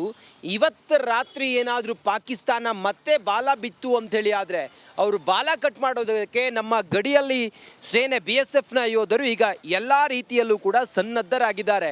ಒಂದು ಗುಂಡು ಆ ಕಡೆಯಿಂದ ಬಂತು ಅಂತೇಳಿ ಹೇಳಿದರೆ, ಒಂದು ಶೆಲ್ ಆ ಕಡೆಯಿಂದ ಬಂತು ಅಂತ ಹೇಳಿದರೆ, ಆ ಕಡೆ ಇರುವಂಥ ಎಲ್ಲ ನೆಲೆಗಳನ್ನು, ಸೇನಾ ನೆಲೆಗಳನ್ನು ಧ್ವಂಸ ಮಾಡಿ ಬಿಡೋದಕ್ಕೆ ಇವತ್ತು ಸರ್ವ ರೀತಿಯಲ್ಲೂ ಸನ್ನದ್ಧಾಗಿದ್ದಾರೆ. ಇವತ್ತು ಭಾರತದ ಮಟ್ಟಿಗೆ ಬಹಳ ಪ್ರಮುಖವಾದಂಥ ದಿನ. ಸುಮಾರೊಂದು ವಾರಗಳಿಂದ ಕದನ ವಿರಾಮವನ್ನು ಘೋಷಣೆ ಮಾಡಿ ಸುಮ್ಮನೆ ಇರುವಂಥ ಪಾಕಿಸ್ತಾನ ಅಥವಾ ತಟಸ್ಥವಾಗಿದ್ದಂಥ ಪಾಕಿಸ್ತಾನ, ಭಾರತ ಇದೆಲ್ಲವನ್ನು ಕೂಡ ಕಾದು ನೋಡುವಂಥ ಪ್ರಯತ್ನವನ್ನು ಮಾಡ್ತಾ ಇತ್ತು. ಈಗ ಈ ಹೊತ್ತಿಗೆ ಇವತ್ತಿನ ದಿನಕ್ಕೆ ಇವತ್ತು ಕದನ ವಿರಾಮ ಉಲ್ಲಂಘನೆ ಇದೆಯಲ್ಲ, ಅದರ ಒಂದು ಕೊನೆಯ ದಿನ ಆಗಿರೋದ್ರಿಂದಾಗಿ, ಘೋಷಣೆಯಾಗಿ ಕದನ ವಿರಾಮ ಘೋಷಣೆಯಾಗಿ ಕೊನೆಯ ದಿನ ಇವತ್ತಾಗಿರೋದ್ರಿಂದಾಗಿ ಇವತ್ತು ಏನು ನಿರ್ಣಯಕ್ಕೆ ಬರ್ತಾರೆ, ಒಂದು ವೇಳೆ ಏನೇ ಆದರೂ ಕೂಡ ಅದಕ್ಕೆ ಎಲ್ಲ ರೀತಿಯಲ್ಲೂ ಕೂಡ ಭಾರತೀಯ ಸೇನೆ ಸಿದ್ಧವಾಗಿದೆ. ಮುಂದುವರೆದು ನೋಡ್ತಾ ಹೋದರೆ ಕೂಂಬಿಂಗ್ ಕಾರ್ಯಾಚರಣೆ ನಿರಂತರವಾಗಿ ನಡೀತಾ ಇದೆ. ಕೆಲವು ಸೆನ್ಸಿಟಿವ್ ಏರಿಯಾಗಳಲ್ಲಿ ನಿರಂತರವಾಗಿ ಕೂಂಬಿಂಗ್ ಕಾರ್ಯಾಚರಣೆ ನಡೀತಾ ಇದೆ. ನಿಮಗೆ ಗೊತ್ತಿದೆ, ನಿನ್ನೆ ಕೆಲವು SIA ಅಧಿಕಾರಿಗಳ ತಂಡ ಕೆಲವೊಂದು 20-25 ಕಡೆಗಳಲ್ಲಿ ದಾಳಿ ಮಾಡಿ ಇಲ್ಲಿರುವಂಥ ಹ್ಯಾಂಡ್ಲರ್ಗಳನ್ನು ಮತ್ತು ಸ್ಲೀಪರ್ ಸೆಲ್ಗಳನ್ನು ಅವರನ್ನು ಈಗ ವಶಕ್ಕೆ ಪಡ್ಕೊಂಡಿದ್ರು. ಯೂಟ್ಯೂಬರ್ ಸೇರಿದಂತೆ ಸುಮಾರು 7 ಜನ ಪಾಕಿಸ್ತಾನದ ಬೇಹುಗಾರಿಕೆಯನ್ನು ಮಾಡ್ತಾ ಇದ್ದವರನ್ನು ವಶಕ್ಕೆ ಪಡ್ಕೊಂಡಿದ್ರು. ನಾವಿವತ್ತು ಕುಪ್ವಾರದ ಕಡೆ ಹೋಗ್ತೀವಿ. ಕುಪ್ವಾರದಲ್ಲಿ ಇವತ್ತು ಸೇನೆಯ ಸರ್ಚಿಂಗ್ ಆಪರೇಷನ್ ಇದೆ, ಅದನ್ನು ಇವತ್ತು ನಾವು ಜನರಿಗೆ ತೋರಿಸೋ ಪ್ರಯತ್ನ ಮಾಡ್ತೀವಿ. ಕುಪ್ವಾರ ದಟ್ಟಾರಣ್ಯ ಅದು. ಆ ದಟ್ಟಾರಣ್ಯದಲ್ಲಿ ಭಯೋತ್ಪಾದಕರ ನೆಲೆಗಳ ಬಗ್ಗೆ ಸೂಕ್ಷ್ಮ ಮಾಹಿತಿಯನ್ನು ಈಗ ಸೇನೆ ಕಲೆ ಹಾಕಿದೆ. ಹಾಗಾಗಿ ಇವತ್ತು ಅಲ್ಲಿ ಕಾರ್ಯಾಚರಣೆ ನಡೆಯುತ್ತೆ. ಆ ಸ್ಥಳಕ್ಕೆ ರಿಪಬ್ಲಿಕ್ ಕನ್ನಡ ಹೋಗಿ ಅಲ್ಲಿನ ಮಾಹಿತಿಯನ್ನು ಪಡೆಯುತ್ತೆ ಮತ್ತು ಆ ಸೇನಾ ಕಾರ್ಯಾಚರಣೆಯನ್ನು ನಾವು ಇವತ್ತು ನೋಡ್ತೀವಿ ಮತ್ತು ಅದನ್ನು ಸುದ್ದಿಯನ್ನು ಮಾಡ್ತೀವಿ. ಮುಂದುವರೆದು ಗಮನಿಸ್ತಾ ಹೋದರೆ ಭಾರತ ರಾಜತಾಂತ್ರಿಕವಾಗಿಯೂ ಕೂಡ ಪಾಕಿಸ್ತಾನವನ್ನು ಹೆಣೆಯೋದಕ್ಕೆ ಎಲ್ಲ ರೀತಿಯಲ್ಲೂ ಕೂಡ ತಯಾರಿಯನ್ನು ಮಾಡಿಕೊಂಡಿದೆ. ಇದಕ್ಕೆ ಪಕ್ಷಾತೀತವಾಗಿ ಬೆಂಬಲ ವ್ಯಕ್ತವಾಗ್ತಾ ಇದೆ. ಸುಮಾರು 7 ಸಂಸದರ ತಂಡವನ್ನು ವಿಶ್ವದ ಬೇರೆ ಬೇರೆ ದೇಶಗಳಿಗೆ ಕಳುಹಿಸಿಕೊಡುವ ಮೂಲಕ ಭಾರತ ಪಾಕಿಸ್ತಾನದ ಮುಖವಾಡವನ್ನು ಜಾಗತಿಕವಾಗಿ ಕಳಚಿಡುವಂಥ ಪ್ರಯತ್ನವನ್ನು ಮುಂದುವರಿಯುತ್ತೆ. ಅದರಲ್ಲಿ ಶಶಿ ತರೂರ್ ಅವರು ಕೂಡ ಇದ್ದಾರೆ. ಇದು ಕಾಂಗ್ರೆಸ್ ಪಾಳ್ಯದಲ್ಲಿ ಒಂದು ಇರುಸು ಮುರುಸಿದೆ. ಯಾಕಂತ ಹೇಳಿದರೆ ಭಾರತದ ಆಪರೇಷನ್ ಸಿಂಧೂರವನ್ನು ಹಾಡಿ ಹೋಗಲಿದ್ದಂಥ ಶಶಿ ತರೂರ್ ಈಗ ಅವರಿಗೆ ಸ್ಥಾನ ಸಿಕ್ಕಿರೋದು ಈ ಸರ್ಪಾಸ್ತ್ರದಲ್ಲಿ. ಇದು ಕಾಂಗ್ರೆಸ್ಗೊಂದು ಇರುಸು ಮಿರುಸಿದೆ. ಅದೆಲ್ಲದರ ಹೊರತಾಗಿ ದೇಶ ಅಂತೇಳಿ ಬಂದಾಗ ಪಕ್ಷ ಮತ್ತೊಂದು ಮಣ್ಣು ಮಸಿ ಏನೇ ಆದರೂ ಕೂಡ ದೇಶದ ಜೊತೆಗೆ ನಿಲ್ಲಬೇಕಾದದ್ದು ಭಾರತೀಯನಾಗಿ ಆತನ ಕರ್ತವ್ಯ. ಬಹುಶಃ ಭಾರತ ಇದನ್ನು ಪಕ್ಷಾತೀತವಾಗಿ ಎಲ್ಲ ಪಕ್ಷದವರಿಗೂ ಕೂಡ ಹಂಚಿರೋದ್ರಿಂದಾಗಿ ಇದು ಭಾರತಕ್ಕೆ ಒಂದು ಶಕ್ತಿಯಾಗಿ ಅಥವಾ ವಿಶ್ವ ಮಟ್ಟದಲ್ಲಿ ಭಾರತ ಪಾಕಿಸ್ತಾನದ ಮುಖವಾಡವನ್ನು ಕಳಚುತ್ತೆ. ನಿಕೇಶ್ ಕೊಟ್ಟಾರೆ. ಥ್ಯಾಂಕ್ ಯು ರಂಜಿತ್, ನಿಮ್ಮಲ್ಲ ಮಾಹಿತಿ. ಬಹಳ ಪ್ರಮುಖವಾಗಿ ಆಪರೇಷನ್ ಸಿಂಧೂರಕ್ಕೆ ಸಾಕ್ಷಿಗಳ ಆಗರ. ಭಾರತದ ಸೇನೆಯ ಖಡಕ್ ಸಂದೇಶ ಹೇಗಿದೆ? ಹಾಗಾದ್ರೆ ಮಾರಕ ದಾಳಿಗೆ ಹೇಗೆ ಬೆಚ್ಚಿ ಬಿದ್ದಿತ್ತು ಪಾಕಿಸ್ತಾನ? ಸೇನೆ ಅಟ್ಯಾಕ್ನ ಆ ವಿಡಿಯೋಗಳು ಭಯಂಕರವಾಗಿವೆ. ಯಾವ ರೀತಿಯಾಗಿ ಅಟ್ಯಾಕ್ ಮಾಡಿದೆ ಸೇನೆ ಅನ್ನೋಂಥದ್ದು ನೋಡಿದ್ರೆ ಈ ಪಾಕಿಸ್ತಾನ ಬೆಚ್ಚಿ ಬಿದ್ದಿದೆ ಆಲ್ಮೋಸ್ಟ್. ಯಾಕಂತ ಹೇಳಿದ್ರೆ ಯಾವ ರೀತಿಯಾಗಿ ದಾಳಿ ಮಾಡಿದೆ ಅಂತ ಪಾಕಿಸ್ತಾನಕ್ಕೆ ಗೊತ್ತುಂಟು, ಆದರೆ ಕೆಲವೊಂದಿಷ್ಟು ಕಾಂಗ್ರೆಸ್ ನಾಯಕರಿಗೆ ಗೊತ್ತಿಲ್ಲ. ಅವರು ಈ ವಿಡಿಯೋ ನೋಡಿದ್ರೆ ಬೆಚ್ಚಿ ಬೀಳ್ತಾರೆ ಪಾಕಿಸ್ತಾನಕ್ಕಿಂತ ಜಾಸ್ತಿ. ಯಾಕಂತ ಹೇಳಿದ್ರೆ ಈ ಪಾಕಿಸ್ತಾನದ ಯಾವ ರೀತಿಯಾಗಿ ದಾಳಿ ಮಾಡಿದಂಥ ಸಂದರ್ಭದಲ್ಲಿ ನಾವು ಪ್ರತಿ ದಾಳಿ ಮಾಡ್ತಲ್ವಾ, ಅದು ಆಪರೇಷನ್ ಸಿಂಧೂರ. ಅದಕ್ಕೆ ಸಾಕ್ಷಿ ಕೇಳ್ತಾ ಇದ್ರಲ್ಲ, ತಗೊಳ್ಳಿ ಕಾಂಗ್ರೆಸ್ ಅವರೇ ಸಾಕ್ಷಿ.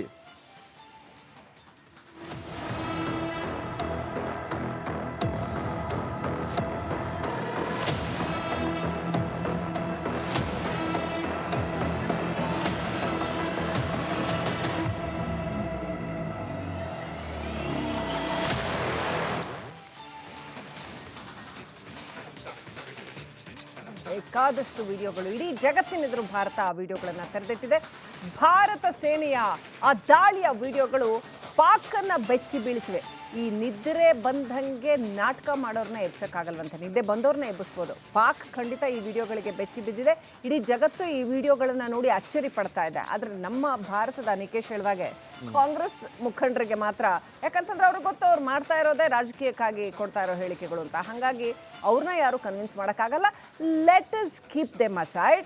ಉಗ್ರ ಪೋಷಕರಿಗೆ ಈ ವಿಡಿಯೋಗಳು ಖಡಕ್ ಸಂದೇಶವನ್ನು ರವಾನಿಸಿವೆ. ಅವ್ರಿಗೆ ಎಲ್ಲಿ ಏಟು ಬೀಳಬೇಕೋ ಬಿದ್ದಿದೆ. ನೂರ್ ಖಾನ್ ಏರ್ ಬೇಸ್ ಪಾಕಿಸ್ತಾನದ ಬೆನ್ನೆಲುಬು, ಅದನ್ನು ಮುಟ್ಟೇ ಇಲ್ಲ ಅಂತ ಹೇಳ್ತಾ ಇದ್ರು. ಭಾರತ ಅದನ್ನು ಉಡ್ಡೀಸ್ ಮಾಡಿದೆ. ಈಗ ಪಾಕ್ ಬೇರೆ ದಾರಿ ಇಲ್ಲದೆ ಸತ್ಯನ ಒಪ್ಕೊಳ್ತಾ ಇದೆ.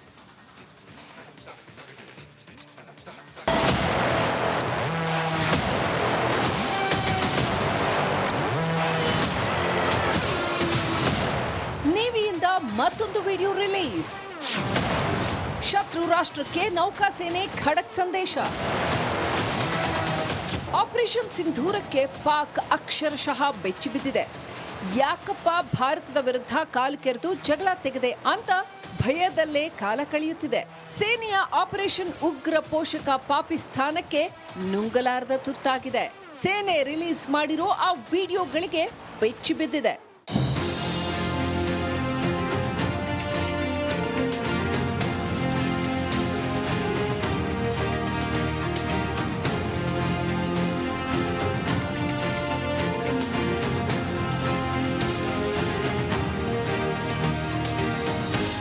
ನೌಕಾಸೇನೆಯ ಮತ್ತೊಂದು ವಿಡಿಯೋ ರಿಲೀಸ್ ಮಾಡಿದ್ದು ಶತ್ರು ರಾಷ್ಟ್ರದ ಎದೆ ನಡುಗಿಸಿದೆ. ನೇವಿಯ ಪ್ರಬಲ ಶಕ್ತಿಯ ಅನಾವರಣಕ್ಕೆ ಪತರುಗುಟ್ಟಿದೆ ಪಾಕ್. ಸಮರಕ್ಕೆ ನಾವು ಸಜ್ಜು ಅಂತ ಪಾಕ್ಗೆ ಖಡಕ್ ಸಂದೇಶ ರವಾನಿಸಿದೆ. ಇದು ಪಾಕಿಸ್ತಾನಕ್ಕೆ ನುಂಗಲಾರದ ತುತ್ತಾಗಿದೆ. 2 ಹೊಸ ವಿಡಿಯೋ ರಿಲೀಸ್ ಮಾಡಿದ ಸೇನೆ. ಆಪರೇಷನ್ ಸಿಂಧೂರಕ್ಕೆ ಸೇನೆ ಮತ್ತಷ್ಟು ಸಾಕ್ಷ್ಯ ನೀಡಿದೆ. ಹೊಸದಾಗಿ 2 ವಿಡಿಯೋ ರಿಲೀಸ್ ಮಾಡಿದೆ. ಮೇ 10ರಂದು ಬಿಎಸ್ಎಫ್ ಸೇನೆ ಪಾಕ್ ಪೋಸ್ಟ್ ಅನ್ನ ಉಡಾಯಿಸಿತ್ತು. ಜಮ್ಮು ಮತ್ತು ಸಾಂಬಾ ಗಡಿಯಲ್ಲಿದ್ದ ಪೋಸ್ಟ್ ಅನ್ನ ಧ್ವಂಸ ಮಾಡಿತ್ತು. ದಾಳಿ ನಡೆಸಿದ ವಿಡಿಯೋವನ್ನ ಬಿಎಸ್ಎಫ್ ರಿಲೀಸ್ ಮಾಡಿದೆ. ಭಾರತದ ಮಾರಕ ದಾಳಿ ಒಪ್ಪಿಕೊಂಡ ಪಾಕ್. ನೂರ್ ಖಾನ್ ವಾಯುನೆಲೆ ಮೇಲೆ ಭಾರತೀಯ ಸೇನೆ ನಡೆಸಿದ್ದ ಮಾರಕ ದಾಳಿಯನ್ನ ಪಾಕ್ ಒಪ್ಪಿಕೊಂಡಿದೆ. ಏರ್ ಬೇಸ್ ಮೇಲೆ ವಾಯು ದಾಳಿ ಮಾಡಿದ್ದು ನಿಜ ಅಂತ ಪಾಕ್ ಪ್ರಧಾನಿ ಶೆಹಬಾಜ್ ಶರೀಫ್ ಸತ್ಯ ಒಪ್ಪಿಕೊಂಡಿದ್ದಾರೆ. ಮೇ 9 ಮತ್ತು 10ರಂದು ಏರ್ ಬೇಸ್ ಮೇಲೆ ಭಾರತ ಏರ್ ಸ್ಟ್ರೈಕ್ ನಡೆಸಿತ್ತು. ಪಾಕ್ ವಿರುದ್ಧ ಆಪರೇಷನ್ ಸಿಂಧೂರ ಸಕ್ಸಸ್ ಆಗಿದೆ. ಸೇನೆ 2 ಹೊಸ ವಿಡಿಯೋಗಳನ್ನ ರಿಲೀಸ್ ಮಾಡಿರೋದು ಪಾಕ್ ಬೆವರೋಕೆ ಶುರು ಮಾಡಿದೆ. ಸಾಂಬಾ ಗಡಿ ಭಾಗದ ಪಾಕ್ ಬಂಕರ್ ಉಡೀಸ್ ಮಾಡಿದ ದೃಶ್ಯಕ್ಕೆ ಪಾಕ್ ಬೆಚ್ಚಿ ಬಿದ್ದಿದೆ. News desk, republic Kannada.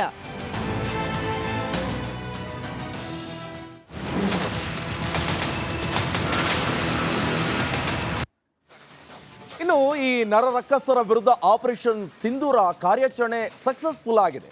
ಈ ಸೇನೆ ದಾಳಿ ಬಗ್ಗೆ ಕಾಂಗ್ರೆಸ್ಗೆ ಅನುಮಾನ. ಶಾಸಕ ಕೊತ್ತೂರು ವಿರುದ್ಧ ಈಗ ಸಿಡಿದೆದ್ದಿದ್ದಾರೆ ಕೇಸರಿ ಸೇನೆ. ಸ್ವಲ್ಪನಾದ್ರೂ ನಿಮಗೆ ಮಾನ ಮರ್ಯಾದೆ ಇದೆಯಾ ಅಂತ ಬಿಜೆಪಿ ನಾಯಕರು ಅಸಮಾಧಾನವನ್ನ ವ್ಯಕ್ತಪಡಿಸ್ತಾ ಇದ್ದಾರೆ. ಕಾಂಗ್ರೆಸ್ ವಿರುದ್ಧ ವಿವಾದವನ್ನ ಮೈ ಮೇಲೆ ಎಳೆದುಕೊಂಡಿದೆ ಈಗ ಕಾಂಗ್ರೆಸ್. ಒಂದು ಕಡೆಯಲ್ಲಿ ಕಾಂಗ್ರೆಸ್ ಯಾವ ರೀತಿಯಾಗಿ ಎಲ್ಲದಕ್ಕೂ ನಾವು ಕೂಡ ಸಿದ್ಧರಾಗಿದ್ವಿ, ಸಪೋರ್ಟ್ ಮಾಡ್ತೀವಿ ಅಂತ ಹೇಳಿದ್ರು ಕಾಂಗ್ರೆಸ್ನ ನಾಯಕರಾದಂತಹ ಎಐಸಿಸಿ ಅಧ್ಯಕ್ಷ ಮಲ್ಲಿಕಾರ್ಜುನ್ ಖರ್ಗೆ, ರಾಹುಲ್ ಗಾಂಧಿ ಅವರು.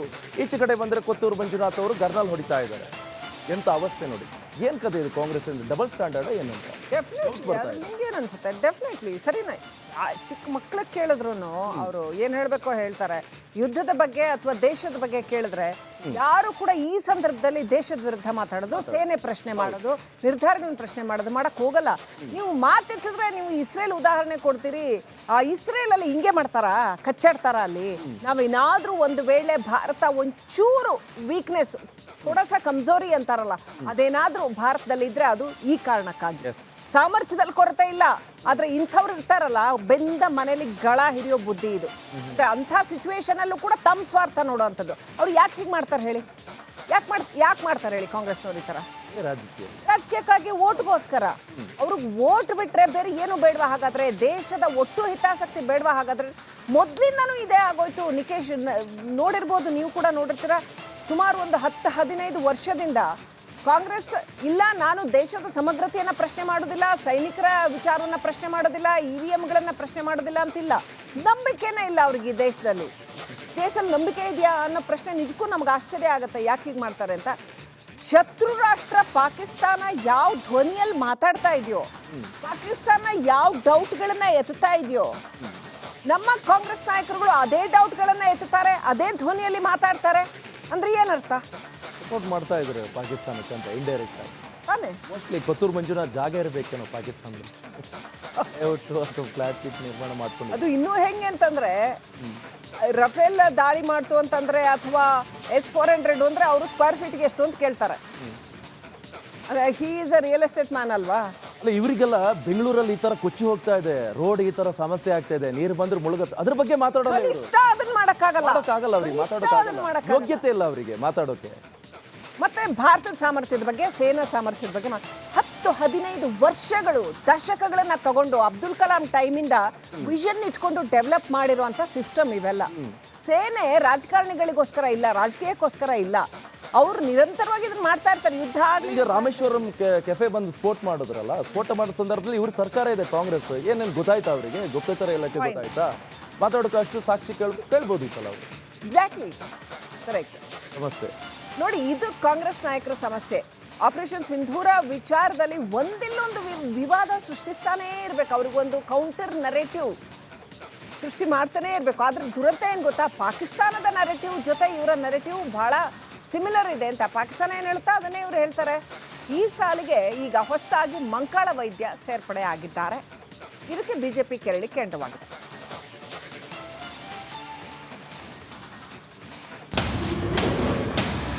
ಆಪರೇಷನ್ ಸಿಂಧೂರ, ಕಾಂಗ್ರೆಸ್ ರಾಜಕೀಯ. ಸಿದ್ದು ತಿಮ್ಮಾಪುರ ಬಳಿಕ ಮಂಕಾಳ ವೈದ್ಯ ಸರದಿ.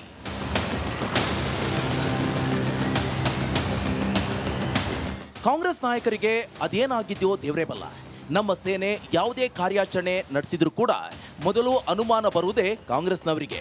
ಮೊನ್ನೆ ತಾನೇ ಕೋಲಾರ ಕಾಂಗ್ರೆಸ್ ಶಾಸಕ ಕೊತ್ತೂರು ಮಂಜುನಾಥ್ ಆಪರೇಷನ್ ಸಿಂಧೂರದ ಬಗ್ಗೆ ಅನುಮಾನವನ್ನ ವ್ಯಕ್ತಪಡಿಸಿದ್ರು. ಇದೀಗ ಸಚಿವ ಮಂಕಾಳ್ ವೈದ್ಯ ಸರದಿ. ಬಿಜೆಪಿಗರು ಹೆಣಗಳ ಮೇಲೆ ರಾಜಕೀಯ ಮಾಡ್ತಿದ್ದಾರೆ ಅಂತ ಕಿಡಿಕಾರಿದ್ದಾರೆ. ಸಚಿವ ಮಂಕಾಳ್ ವೈದ್ಯ ಬಿಜೆಪಿ ನಾಯಕರ ವಿರುದ್ಧ ಕಿಡಿಕಾರಿದ್ರು.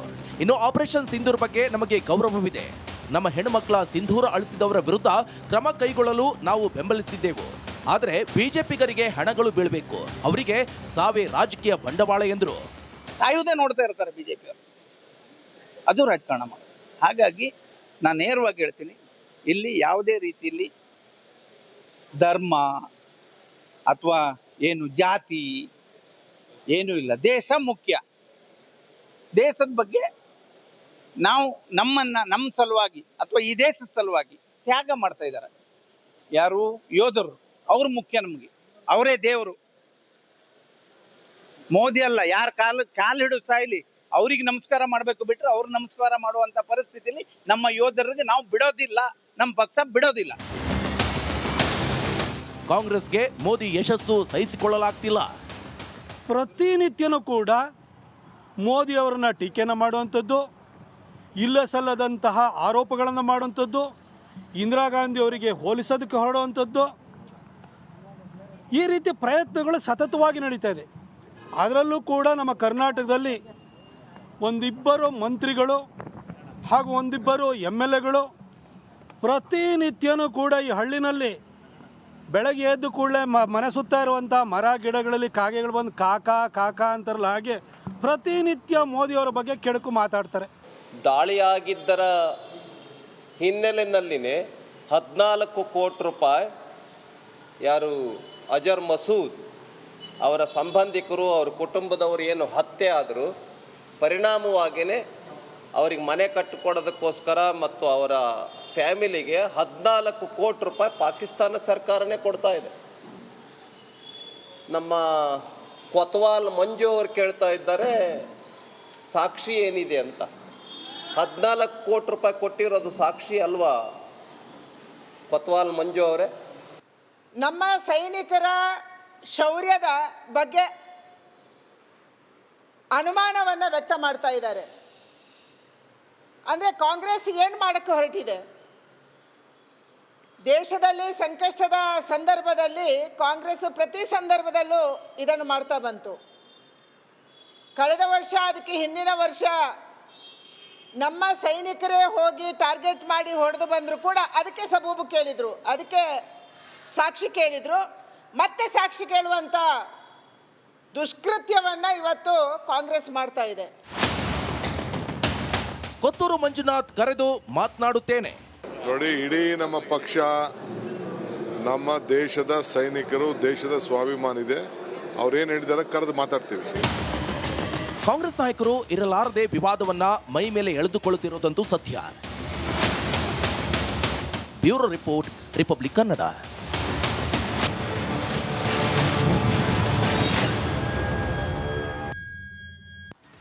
Welcome back. ಸೇನೆ ಮತ್ತೊಂದು ವಿಡಿಯೋವನ್ನು ಬಿಡುಗಡೆ ಮಾಡಿದೆ. ವೆಸ್ಟರ್ನ್ ಕಮಾಂಡ್ನಿಂದ ಈ ವಿಡಿಯೋ ರಿಲೀಸ್ ಆಗಿದೆ. ಶತ್ರು ರಾಷ್ಟ್ರದ ವಿರುದ್ಧ ಪ್ಲಾನ್ ಮಾಡಿ ದಾಳಿ ನಿಶ್ಚಿತ. ಸೇನೆಯ ಅಬ್ಬರಕ್ಕೆ ಬೆಚ್ಚಿ ಬಿದ್ದಿದ್ದಾರೆ ವಿರೋಧಿಗಳು.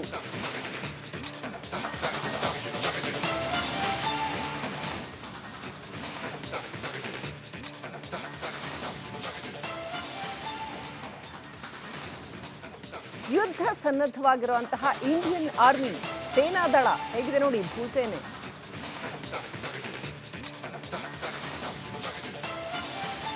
ಭೂಸೇನೆ ಮತ್ತೊಂದು ವಿಡಿಯೋವನ್ನು ಬಿಡುಗಡೆ ಮಾಡಿದೆ.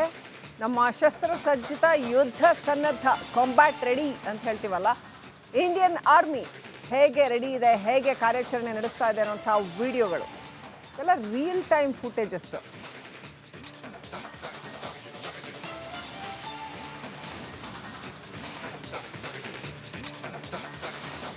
ದೃಶ್ಯಗಳನ್ನ ನೋಡ್ತಾ ಇದ್ದೀರಾ, ಇವೆಲ್ಲ ರಿಯಲ್ ಟೈಮ್ ಫುಟೇಜಸ್ ಕೊಟ್ಟಿರ್ತಕ್ಕಂಥದ್ದು, ಆರ್ಮಿ ಕೊಟ್ಟಿರ್ತಕ್ಕಂಥ ವಿಡಿಯೋಗಳು, ಹೇಗೆ ಕೆಲಸ ಮಾಡುತ್ತೆ ನಮ್ಮ ಆರ್ಮಿ ಅನ್ನೋಂಥದ್ದು.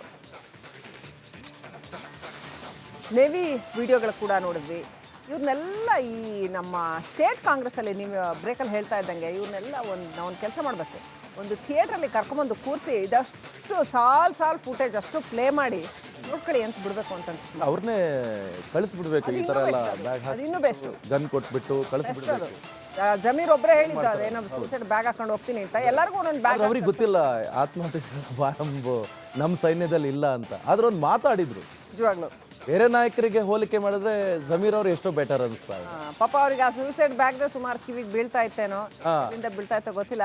ಏನಿವೆ ಹೇಳಿದ್ರು. ನಿಜಕ್ಕೂ ಒಂಥರ ಇದು ನಮ್ಮ ಮುಂದಿನ ಜನ್ರೇಷನ್ಗೆ, ಮುಂದಿನ ಪೀಳಿಗೆಗೆ ನೀವು ಏನು ಸಂದೇಶ ಕೊಡ್ತೀರಿ? ರಾಜಕಾರಣಿಗಳಾಗಿ ನೀವು ಸೇನೆ ಬಗ್ಗೆ ಈ ಥರ ಡೌಟ್ಫುಲ್ಲಾಗಿ ಮಾತಾಡಿದ್ರೆ ಏನು ಸಂದೇಶ ಕೊಡ್ತೀರಿ?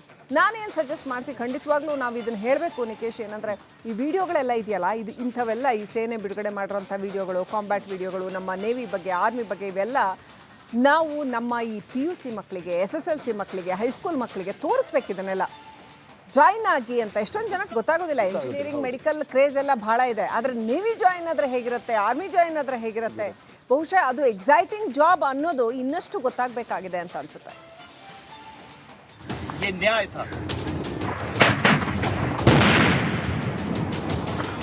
9 मई रात को तकरीबन 9 बजे जिस भी दुश्मन की पोस्ट ने युद्ध विराम का उल्लंघन किया, उन सभी पोस्टों को भारतीय सेना ने मिट्टी में मिला दिया. दुश्मन अपनी पोस्ट छोड़ भागता नजर आया. ऑप सिंदूर केवल एक कार्रवाई नहीं, पाकिस्तान के लिए वो सबक था जो उसने दशकों से नहीं सीखा.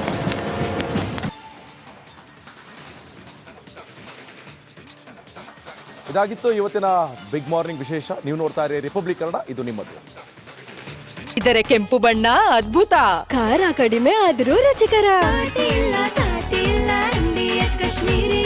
MDH ಕಾಶ್ಮೀರಿ.